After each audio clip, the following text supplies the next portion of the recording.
Dr. Nowak is an associate professor in the Information Systems and Operations Management Department in the Graduate School of Business at Loyola University. He's also the director of the Master of Science and Supply Chain Management program at Loyola. He received his PhD in Industrial and Systems Engineering from Georgia Tech and his MSE and BSE degrees from the University of Michigan.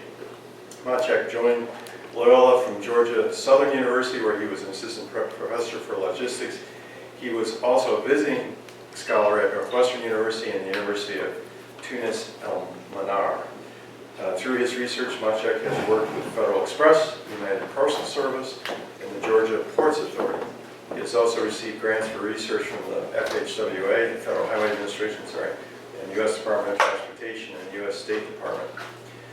Dr. Nowak's current research focuses on the use of various heuristic optimization techniques for vehicle routing problems.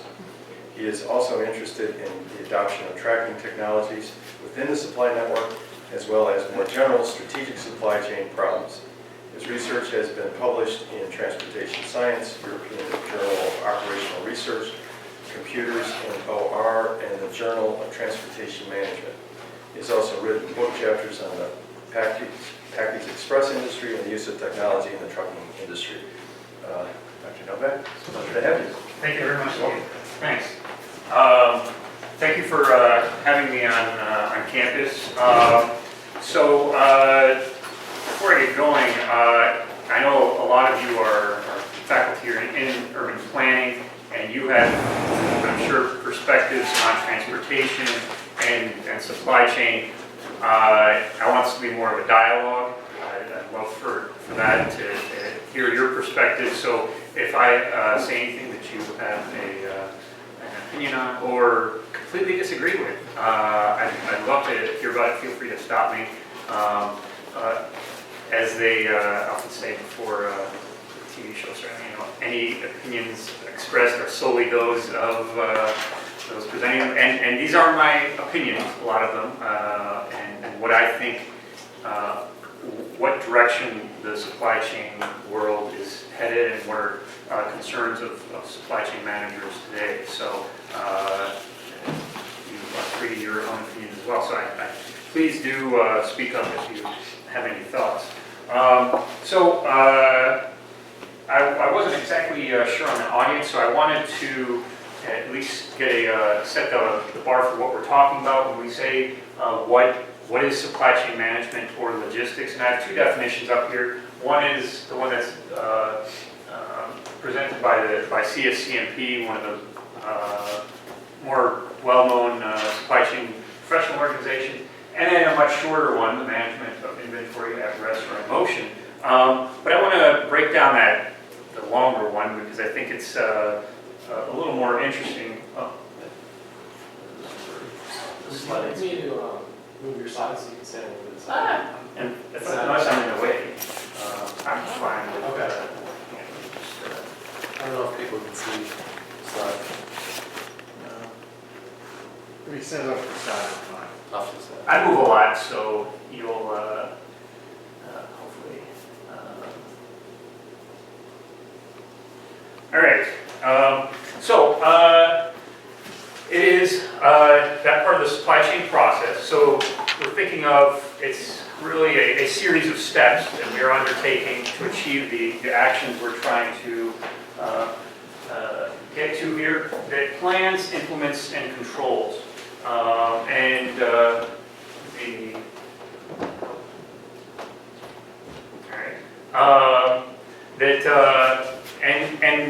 The key here is the difference between those. The planning, implementing, and controlling. Right? Planning is thinking ahead, thinking of what you're going to do. Implementing is taking that plan, putting it into action, and controlling is then monitoring the process and seeing if things are operating as you had hoped. So the question is, what are most companies doing today? Planning, implementing, or controlling? What do you guys think? All three. Controlling. Controlling. They're spending a lot more time controlling, just observing, reacting to what's happening, not a lot of time planning and implementing. And that's where we come in, is we're trying to motivate more companies to start thinking ahead, start developing a plan of action for your supply chain. And we do this for the efficient, effective forward and reverse flow and storage. And I know I'm guilty of this. I very often use the words efficient and effective interchangeably when they really mean very different things. And it's important to understand it. We are really looking for both things. We want to do things efficiently at the lowest cost, shortest time, but also effectively get the job done as we promised. Forward and reverse flow and storage. And this is another growing area here, is the reverse flow and storage.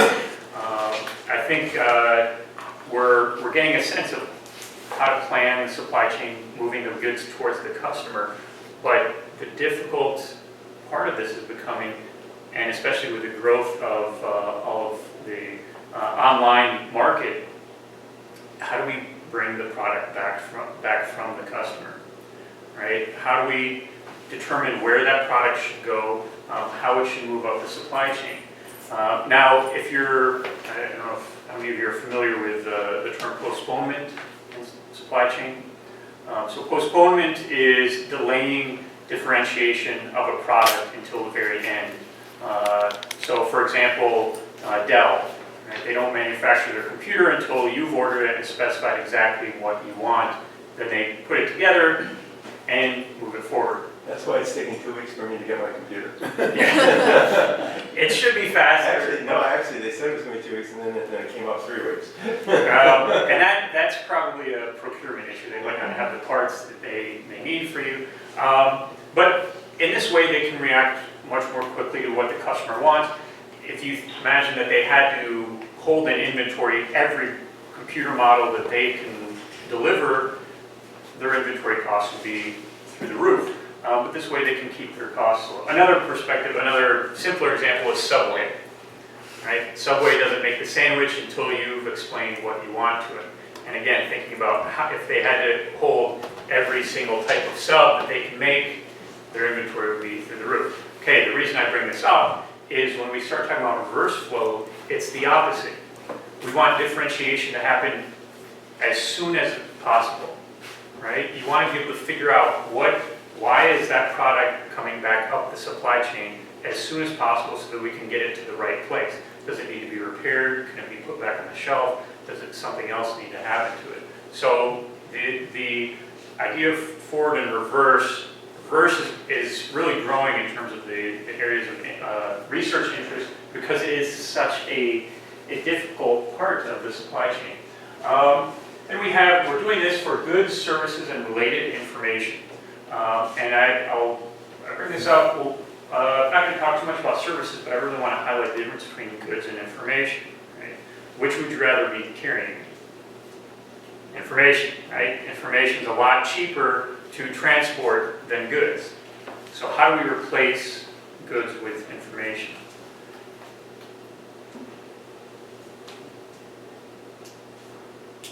Well, what can we do that will allow us, by taking on more information, carry less goods? Technology, right? What information do we need in order to allow it? Better forecasting? Yes, exactly. Thank you. Better forecasting. And I'll come back to this in a little bit, but forecasting is really what drives the supply chain and what so much research is being done on now, because if we can have a better sense of what the customer is going to want, we can carry exactly the right amount, right? If I have very little sense of, my customer may order 100 units or 1,000 units, how many units do I have to carry? Well, 1,000, maybe more, because with that amount of uncertainty, I really need to protect myself. But if I know they'll order between 500 and 550 units, I can really trim those inventory levels. And my favorite example of this is I think most of us in this room may remember the first Gulf War in 91, because remember Iraq invaded Kuwait, we gave them 6 months. Right? We gave them a 6-month window, get out or you'll regret it.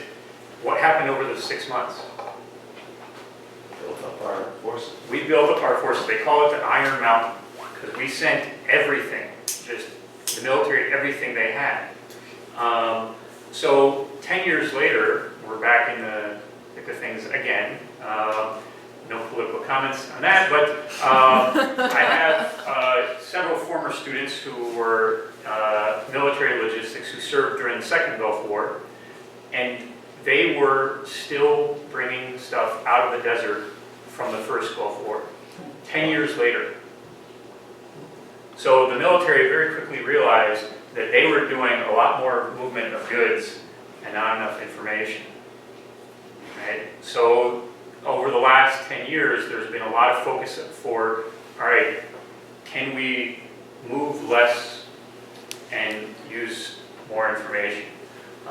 And they're realizing that it's cheaper, it makes more sense.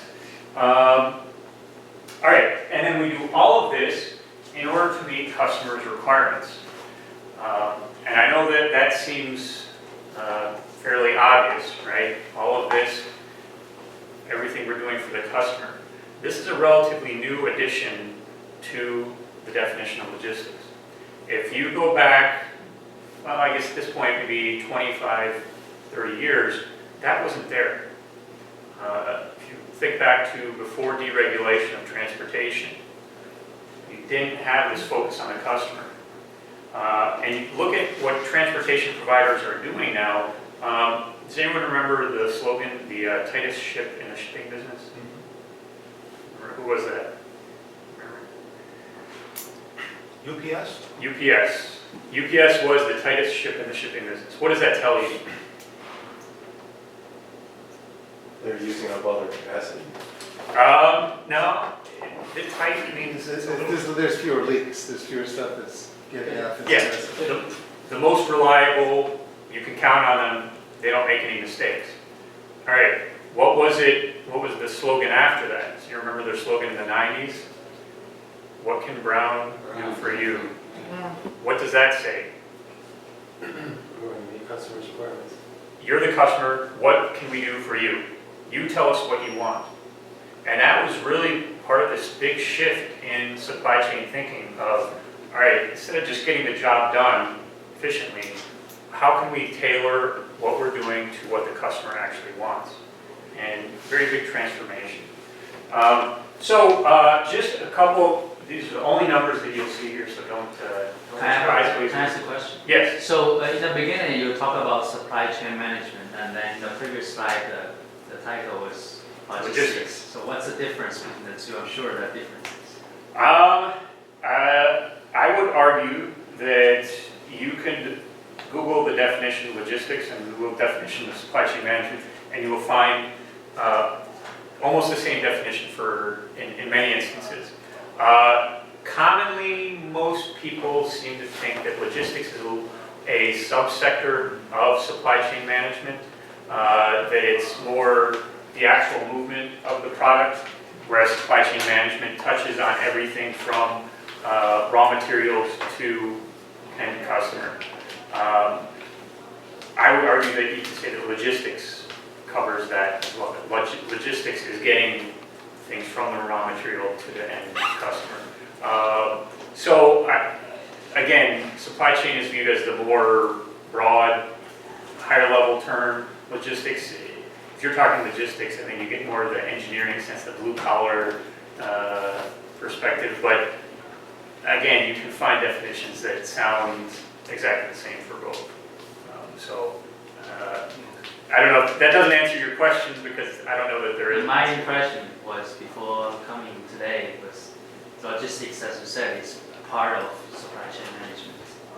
But if you look historically, when you had, say, a trucking company, in the 50s it was J&R Trucking, right? Then 80s, thereabout, became J&R Logistics. Exactly the same company, still a trucking company, but now they're called logistics because that's the new term. Flash forward today, they're called JNR Supply Chain Management.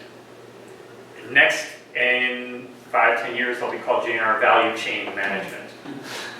Right? So it's just, you know, it's exactly the same company doing exactly the same thing.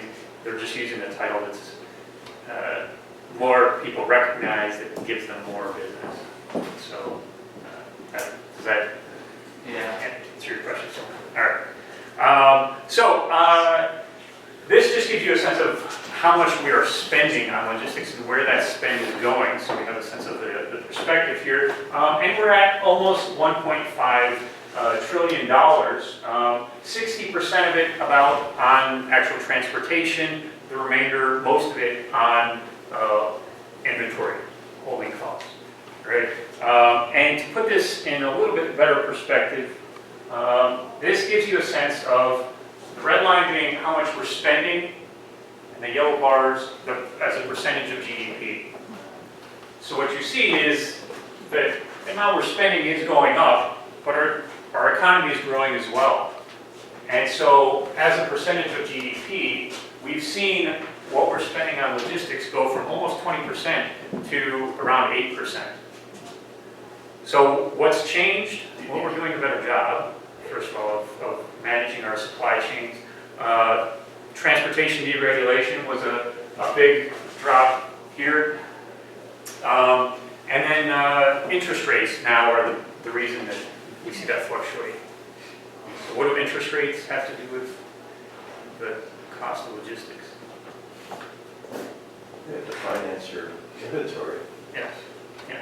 So in order to pay for the capital for our inventory, it's based on, well, valuing or determining those inventory holding costs is based on your interest rate. And so that's really the fluctuation that we're seeing now. All right, so let's get into got kind of this bar of what we're talking about here. We're on a common field here. What are supply chain managers concerned with? And again, these are my perspectives, but I think they're held by many. So first of all, the lengthening supply chain. This isn't new, but it's the thing that changes most from year to year is the perspective on what does the global supply chain mean? And is this a positive or a negative? How do we work with the global supply chain? And I have here the question, what is the impact of manufacturing thousands of miles from your customers? And this is something that companies are really starting to focus in on. Trying to evaluate essentially the total landed cost, or essentially the cost of delivering your product from your manufacturer to your customer, and considering everything that goes into that, the transportation costs, the additional inventory costs, because your manufacturer is 6 weeks away from you in terms of transportation, you have to carry more inventory, right? There's a lot more, we talked about forecasting, a lot more can happen with your customers over 6-7 weeks than if you're manufacturing here in Chicago and you can react to your customer in 6 days, right? So having that, having to deal with that increases your inventory. Again, the transportation costs. Labor costs are obviously lower overseas. That's the thing that most companies are chasing after. But there's so much more that goes into this. And we're seeing a lot of companies that are finally starting to reevaluate their supply chain and look at, all right, where is the best place for us to be manufacturing? Now, does that mean that, and the question here, is manufacturing coming home? And this is a very hot topic right now. Are we seeing companies actually reshore their manufacturing or nearshore? Well, what are your perspectives? Is it happening? Are we seeing this? For probably energy-intense activities, because long-term natural gas will be very cheap. That seems to be the motivation behind bringing some manufacturing companies. Okay, so the energy cost, the transportation cost essentially, are you saying, are you, Your cost of manufacturing, I mean, you take energy to manufacture, but if natural gas is cheap, then that means electricity will be cheap here in the United States, more stable, I guess. Yeah. I heard some of the managers mention that, but it's probably, if it's not the energy-intensive manufacturing activity, then the benefit will be less. yes, But it depends on the product. I exactly. mean, the chemical industry, which go back 30 years, actually started separating out the production of commodity chemicals from production back in the 80s when the double tankers. All right, and so they actually, Japan was able to import commodity chemicals far from where they were manufactured because it was cheaper to ship it. But it depends on the product. I think energy is one piece of it, but other products, depending on who their market is and whether, and how quickly they need the product. I tend to agree with it. It's depending on how responsive you need, your supply chain you need. I mean, if you can wait for 3 months, then it's fine. But if you need to have a more agile flow of material and make sure that you have it, then you want to be, not necessarily in Chicago. I mean, they're going to look for the lowest cost value combination, reliability and material. And not necessarily even the States, but Mexico is very important too. So it's something that can be accessed more quickly without having an ocean and ports that are, to some extent, unreliable. Yeah. So the answer is it depends. Yeah. Right? It really, and as you said, it primarily on the product. If you have a product that you can, one reason that a lot of companies aren't coming back is that they're finding they can adjust the manufacturing process to automate it, right? So rather than pay 3,000 workers in China, we can pay 500 here and automate the rest of the process. So we're willing to have it closer to home. We can react again more quickly to our customers. We save on transportation costs, and we don't have to replace those workers one for one. All right. So adjusting the manufacturing process, and as you're saying, if this is a product that we can wait to react to customers with, so this is it's definitely a changing field. And one other thing that I wanted to bring up. My perspective, I expect what we will see is actually you will have some manufacturing come back, but you leave some manufacturing where it is so that you can then work those markets, right? So rather than pull out your manufacturing from China, leave the manufacturing that's there for that market and then bring manufacturing for this market here. Open manufacturing in Brazil for the Brazilian market. Open manufacturing in Northern Africa for the European market, right? So you'll see more of this spreading of manufacturing to be more localized, so you can again more quickly respond to your customers. Question. Yes. Is it becoming more, or is the U.S. becoming more competitive when it comes to advanced manufacturing and the production of high-value products because the U.S. has a more skilled labor force? So you're saying, is it becoming more competitive, implying that we are not competitive right now? No, the U.S. is still, depending on what metric you look at, Right. the number one or number two manufacturing country in the world. Mm-hmm. So we're, and I mean, it's not, looks great. Do you see the production of high-value products reshoring at a faster rate than low-value products because? Yeah, I would rather, if a t-shirt, that's going to stay overseas, right? I'm going to be making that. I don't see much of that coming back here, but yes, things that require, but again, a lot of that's going to become automated as well. Yeah. This high-end manufacturing, you want to automate as much of that as possible, and then again, that's going to be coming back I here. guess I was thinking of manufacturing processes that are harder to automate because they require skilled labor, higher skilled labor.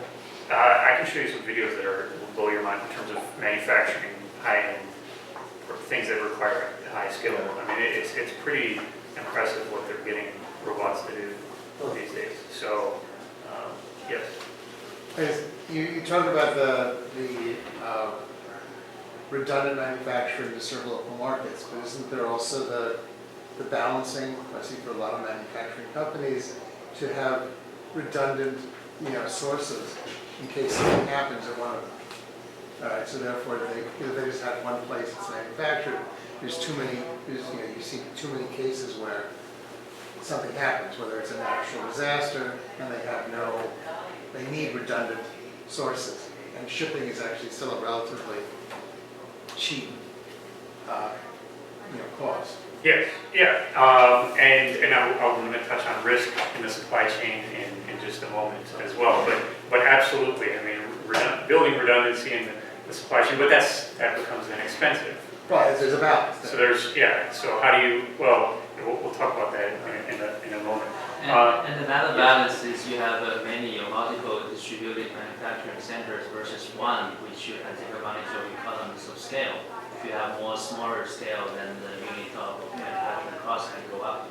Absolutely true. Yeah. So if Apple can make all of their iPhones in one factory, and it's relative to the cost of the product, very cheap to ship that globally.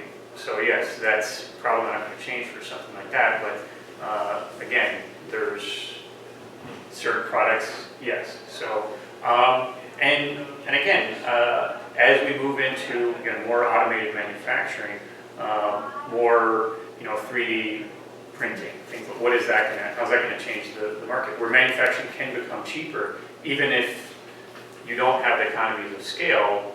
I think this isn't going to happen tomorrow, but I think in the next 5-10 years, we're going to see more of a shift in that direction.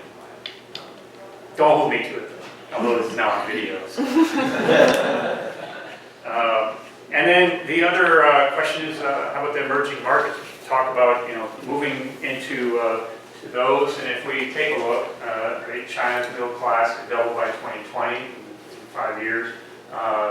India, Brazil, and so on. So how do you take advantage of these opportunities? How do you move into them?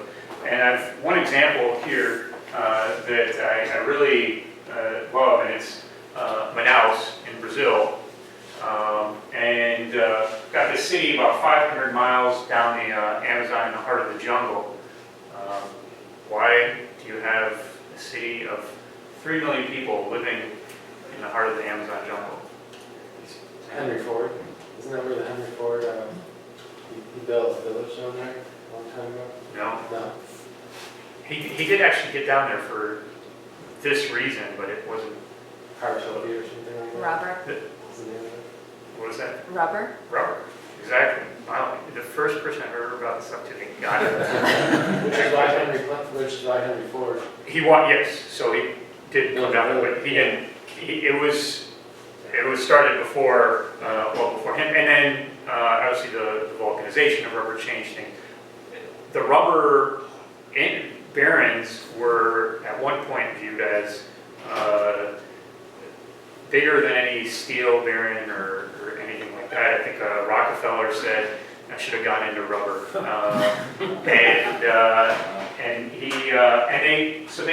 and I got here the Opera House. It was one of the symbols of just the opulence of the city. So what happened with rubber? Synthetic rubber. Well, there's synthetic, but even before that, They took the plants to Asia. yes, Indonesia. yes.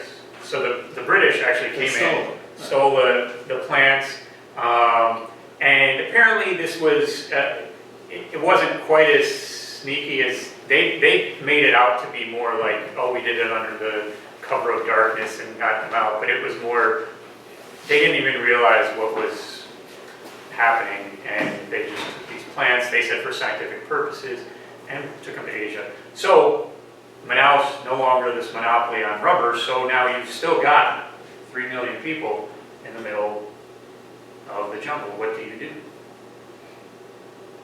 Well, so the Brazilian government took advantage of this opportunity and turned the entire city into a free trade zone.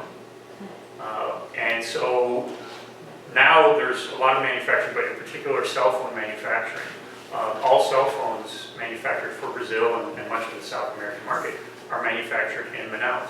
And these companies get a tax incentive to utilize the labor in Brazil. They don't have to import their cell phones into this market, and you're able to utilize this labor that's here. So again, these types of opportunities are there for the taking in these emerging markets. It's just you have to think about how to utilize them. Access really bad to there? It has great water. So it's access. airports. I mean, and that's why cell phones are something that's, again, it makes sense for that. Yeah, yeah. No, No. I mean, they're building a They're rail making line a lot of connecting to the coasts of South America and crossing the jungle, Through the jungle? through the jungle. Really? Hey, that's the first I've heard of it. Well, that's kind of sad.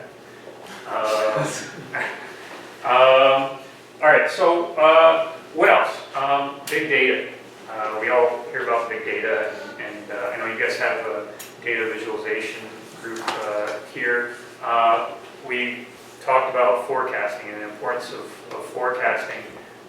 That's what big data is for us from a supply chain perspective. It is, if you think about it, everything that we do in the supply chain, all decision making, everything is driven by that forecast. That is absolutely where the starting point for all decision making. And if we start that with a wrong value, then every decision we make, we pay for it. And if you look, depending on the industry, the product, but there's many companies, many industries where 60, even 50% forecasting accuracy is considered the industry standard. Think about that, 60, 50% accuracy. How much extra inventory do you have to carry to protect yourself when you know that you are consistently that far off your forecast? what are the sources of error? People. People, yes.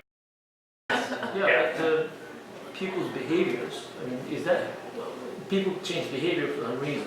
Well, so how do you, all right, and you're asking exactly the question that this is meant to answer, right? We're getting these numbers wrong. Why?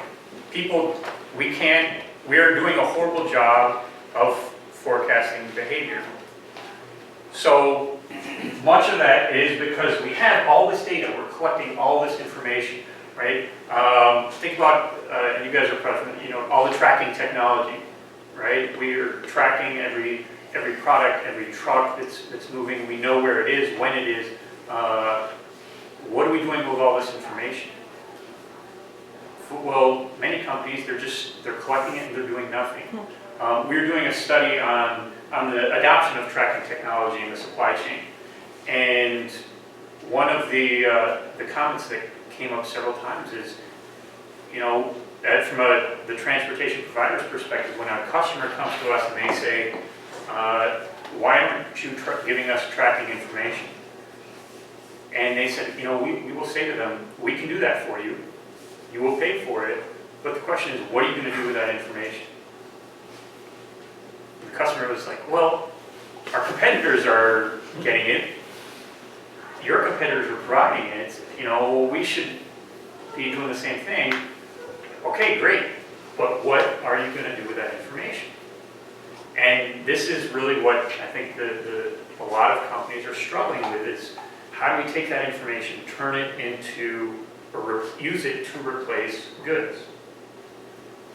And so what we're seeing, and I guess some of this may be, again, familiar to you guys, some of the things we're looking at, using simulations, using that data to develop simulations, say in a warehousing environment, right? How do we redesign the warehouse in order to make it more effective without actually rebuilding the warehouse? How do we test different scenarios?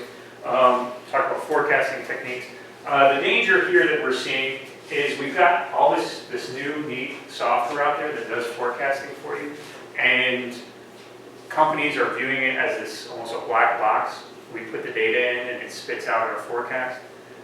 And you can, as many of you may know, you can create a forecast that will mimic any data set you want these days, right? And it will look exactly like your trend, and this is what the forecast is. And that forecast is just as bad as any other forecast you've made, right? There's the guy who came up with the model that forecasted the Oscars, and he had it for the last 20 years. He's able to, this model could have predicted the last 19 Oscars out of 20, and he used it a few years in a row and got it wrong every time in that model, right? But because it's based on past data. And my favorite quote here is, using past data purely to forecast demand, it's like driving, looking into the rearview mirror, right? Very dangerous, and this is what a lot of companies are doing. The key is to, again, start taking that data and have an understanding of really what is it saying. It's a qualitative and quantitative analysis. You can't just fall on these models. Network optimization.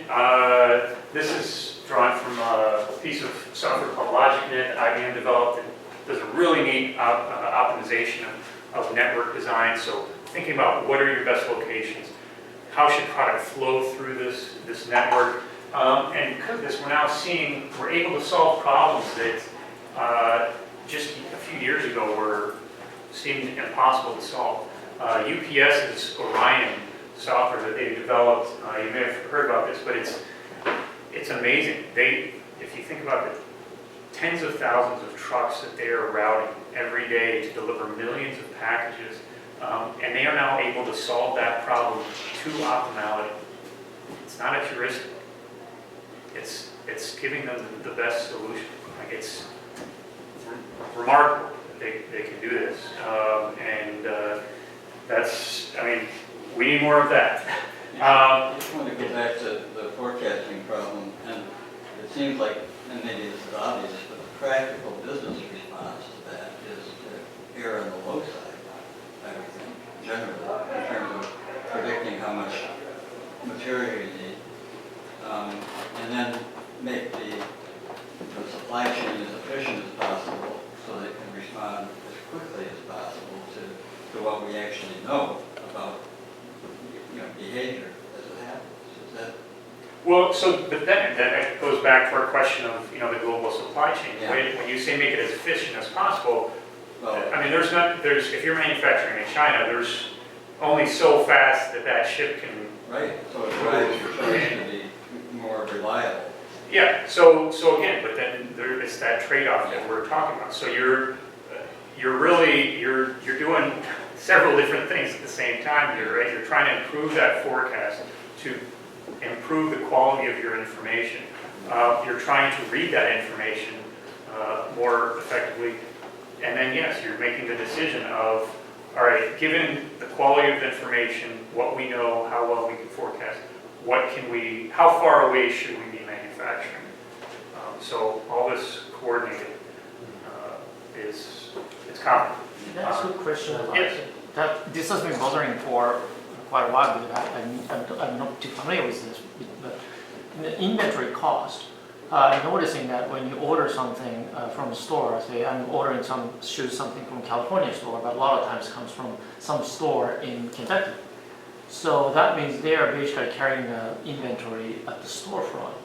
Now, does it reduce the inventory cost or not? Are they doing that to reduce inventory cost? Because you think storefront would be higher in terms of real estate, right, than the warehouse. But at the same time, they're gaining something by displaying the merchandise to the customer, so there's some value to it.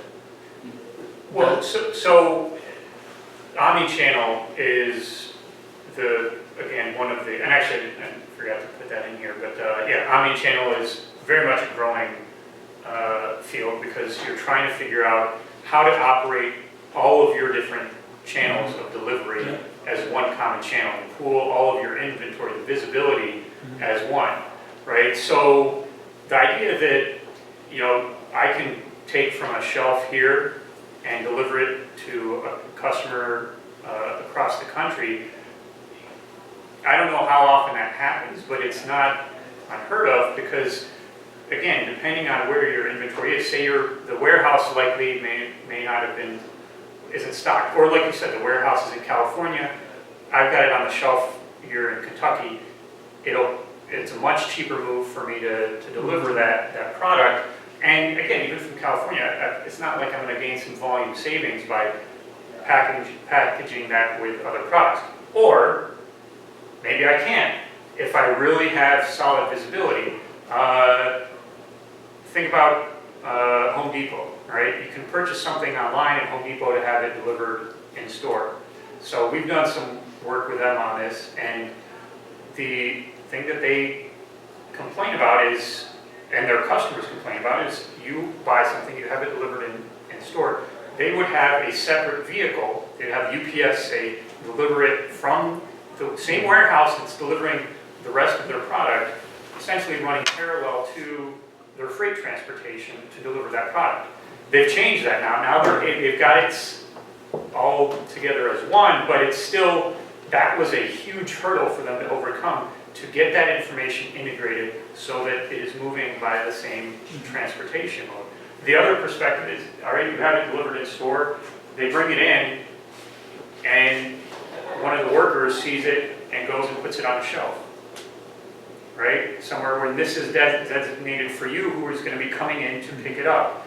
And this, again, even getting, you know, the labor to understand what's going on with these different channels. So that what you're saying is not, I mean, it's very plausible, right, that it would be cheaper. But it's not a standard practice of the law. No, because again, what does that require? That requires that they have visibility into inventory in their entire supply chain. Yeah, right. How often have you gone into a retailer and asked for something and they look it up on their computer and they say, yeah, that should be on the shelf. And then you go, they even walk you over there and then you go and shelf's empty, right? They're like, oh, maybe it's in the back. And we go in the back, no, it's not there, right? Oh, wait, our system says there are two pieces left here. What happened? Well, they lost visibility, right? They don't have information about what's in their inventory. So when you place your order and it sees, okay, we have one of those units in Kentucky, let's ship it from there, I have to know that that is actually there, right? I have to have the confidence that product is going to be there, otherwise I need to ship it from my warehouse. So the company that can do that, we can probably say they have a pretty good system. It has a very good system. Yeah. Yeah. I mean, it's, again, think about, we're not at the point yet where, well, I don't know if we ever will be, because there's human error, right? Why did it say there were two and there was none there? Human error. Something happened, right? Somebody forgot to process something correctly, or there was a miscount at some point and we screwed it up, right? So getting everybody on the same page is going to be complicated. All right, what do I got? Like 5 minutes? All right. Information visualization, you guys already know about that. So what else do we have? But I think we could go over a little bit. Oh, yeah, we have the room as long as we'd like it, so please, don't rush. All right, great. And this picture wasn't supposed to pop up yet. I screwed up my animation. But supplier relationship management, another big focus. And I don't know if you mentioned somebody from procurement might be here. I don't know if anybody in I don't think that person showed up. Okay. Well, so supplier relationship management, what does that mean? Well, it's, like it says here, more than information sharing. It's, you know, people think, all right, I go golfing with my supplier, we've got a great relationship, right? Not at all. That is not supplier relationship management.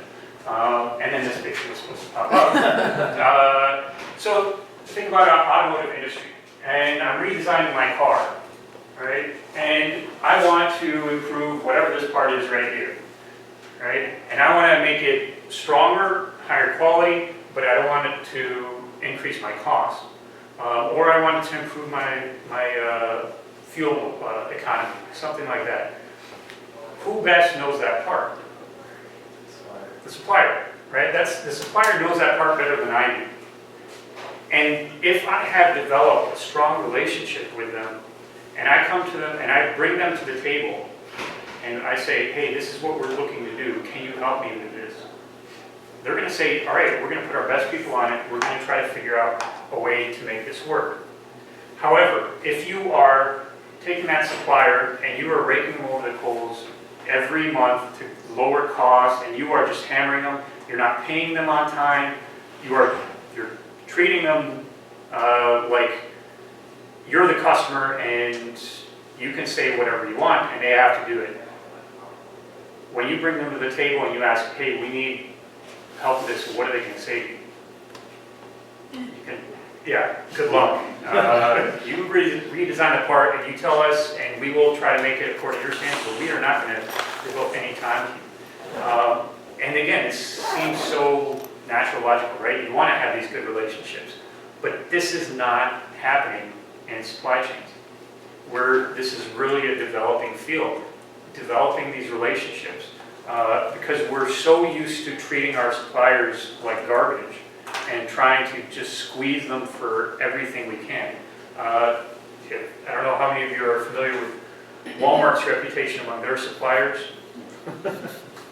Yes, they are not an example of good supplier relationship management.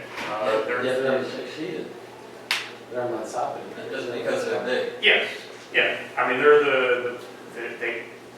they can do that because of who they are, right? Although we'll see, right? The things are changing. It's not, if they continue on like that forever, it's, yeah, so there's going to be, and it's not, I'm not saying exclusively, right? They've done some good things, like they worked with Tide, right? You guys remember a few years back, Tide, everything got concentrated, right? That was driven by Walmart. They said, look, look how much more you can ship, how much more you can put on the shelf if you get a lot of the water and extra stuff out of your formula. Concentrate it, it'll make your supply chain much more efficient. That was purely a supply chain move to say, all right, let's deliver more, let's move more product. Yeah. This gets back to actually Bo's original question about why the difference between supply chain and logistics.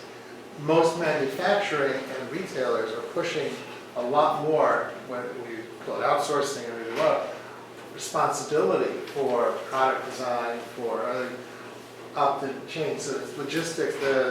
40 years ago, a trucking company was just a trucking company. All right, and they're actually doing somewhat different things now in terms of managing inventory, all right, which they wouldn't have done 40 years ago. So their functions are changing, and how they relate to those companies, which is the difference between, I think, logistics and supply chain. And I think going to value chain, I mean, one could argue that that's really what's happening. Yeah, so, and I could also alternatively argue that what's really changed is the perspective on the customer, right? Doing more for the customer, and because we've expanded it to the customer, we're calling it something different. And I see that there is the distinction there, but I think you could also argue the other side, that whatever you want to call it, we've expanded what we're doing, the services that we're offering to our customers. Yeah. So if Walmart's the poster child for bad supply chain relationship management, I guess what industries would be example of ones that are doing, I guess, good, kind of moving in the direction you described? My guy would be like the defense industry. Do we have other insights? I don't know how well the defense industry is doing. The auto industry, actually, I use that as an example back, but they've moved in this direction. They're saying, all right, for years, and the other aspect of this is the quality of your parts defines the quality of your product, right? If your suppliers are delivering you junk, your car's going to be junk. And the auto industry realized this finally. It took them long enough, but they said, all right, we need to build better relationships so we can make better cars. The pharmaceutical industry is really, we host a supplier relationship management conference at Loyola each year, and I'd say half the people there are pharmaceutical. Abbott, AbbVie, Baxter. Part of it obviously is their location, but part of it is they're really, they're focused. And for them, that supplier relationship is so important because there's so much trust involved in getting eliminating counterfeit pharmaceuticals from the supply chain, things like that. Doesn't all of this introduce a problem among suppliers though? Because then if they're working closely with a manufacturer, like Volkswagen, and tailoring a part, then that means their parts are more diverse, because then another car manufacturer may be working with them to develop a slightly different part. I think Instead of designing the same part that can be sold to multiple automakers. yeah, and this isn't going to be true for every part, but again, it's and it depends on what the supplier can gain from that redesign. And yes, if they say, all right, we can't do this for because we have this common part, then true. But I think there are opportunities there. We've seen the suppliers. Not every part is common to all cars. Yeah. Are you going to comment anywhere on the rest of your presentation on the liability shift that's occurring within the supply chain? No. Okay. Well, I 30 years ago I went to law school, so 35, and where the liability lies for a product, this is an important legal question in terms of damages. Where do you go after and have it? In a way, you're describing the change in relationships. Makes me think that there must be probably a shift in how you focus that liability or how you do. Well, I don't know. I mean, so you're thinking about Toyota, the accelerator issue they had a few years ago, right? And I think we're still debating today whose fault was it? Was it Toyota's, the design issue, or was it the supplier? You said it really well. I mean, the manufacturer and the designer if they're having a closer relationship, then the liability seems to start merging for both of them. Yeah, and I think, I don't know, that's... Well, I think that, look, the Deepwater, the BP, well issue, there was 3 companies. There wasn't BP on it, but there was Halliburton and there was, I think, the other company. And they're still arguing over who's liable for what. Because they were all, in essence, they pushed the responsibility out in different ways of the supply chain, if you will. Well, there's always been shared liability issues, but I'm just trying to get at what the trend is now versus 35 years ago when I took product liability law, of course. And I got to think that it's a significant. There might be a significant difference between then and now. And that's what I'm trying to get at. That I'm not sure, because I don't know what the environment was like 35 years ago. I know that right now, again, the Toyota thing, I think they're still trying to straighten that out, who ultimately was liable for that. I mean, that was an interesting situation, again, because that was Toyota straying from their way of doing things in the past, and going with an American supplier, rather than traditionally they bring over their suppliers from Japan and wherever they're manufacturing, and they were starting with somebody new here, and it didn't go well, and it's still being straightened out. So I don't know. The legal questions I don't really delve too much into. That's why I was going to say I was going to leave it to you to say if you can answer it or not. Yeah. No, unfortunately, I mean, It's kind of a risk calculation. Yeah. I mean, if you conclude that you can reduce risk by having a better relationship with your supplier, it's a risk, but it might reduce your overall risk by going that way, but you might have more risk. Right. and speaking of risk, and I promised that I would talk about risk, and I think this is pretty much, well, one of the top 3 hot topics now, because there are so many opportunities to avoid risk, so many costs associated with avoiding risk. most common way to avoid risk is carry more inventory, right? But that's very expensive. So how do you better forecast the different scenarios that can happen? How do you make your supply chain redundant without increasing those costs? And really, again, forecasting is a big part of this. How do you have a better sense of where demand is coming, what's happening with your demand, and what do you have in the supply chain that gives you a red flag when things might be happening, right? If your supplier, who's every month has been delivering 100% or say 99% of the orders on time, drops to 90% out of the blue, what does that mean? Is next month, then they're at 90 again, or 85? Where do they move from there? And how do you use that information to signal, say, all right, hey, we might want to dig into what's happening here because this supplier could suddenly go south on us. We had the signs there and we weren't prepared for it. So using that type of information.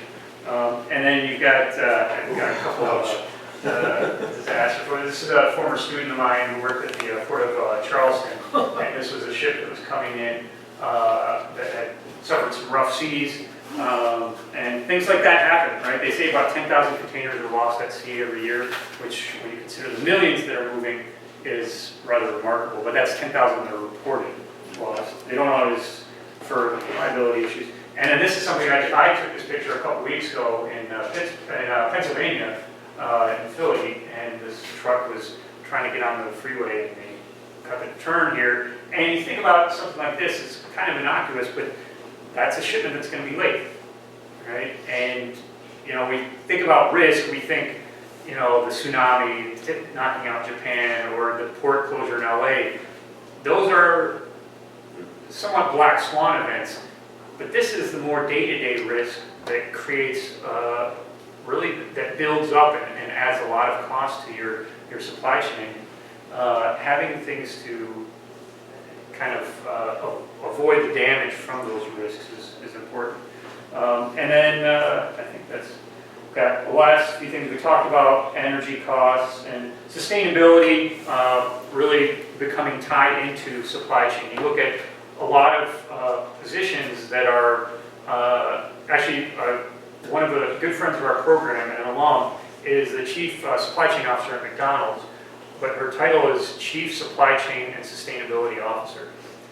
And we're seeing this idea of the sustainability being tied in with supply chain, the opportunities that are there with the supply chain.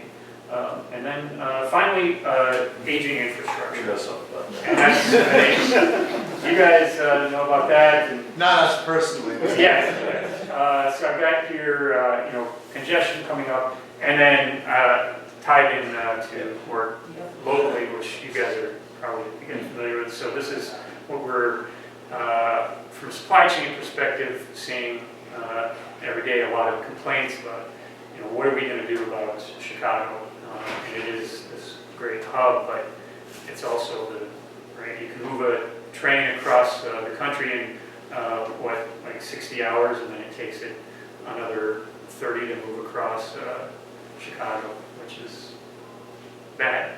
So, so that's it. And then I threw up here, although I don't know how many students we have left, but just, you know, what are some of the traits of an effective supply chain leader? What are things that the industry is looking for, taken from this leadership report? So, all right. So, if there are any last questions? So Amazon is trying to be able to deliver within an hour. I can't get my mind around it. Well, one, it's certain products, Yeah. right? And they're creating a fleet of warehouses, right? So they're looking for cheap space right outside of cities that they can, or even within smaller facilities within cities, that they can carry a select, those products that are the fastest movers, right? And carry those, and they can, that's, I mean, it's, by that point, when you start talking an hour delivery, it's pure physics in a way, right? It's just how far can you possibly be from that customer in order to promise that? Does their drone strategy make sense, do you think?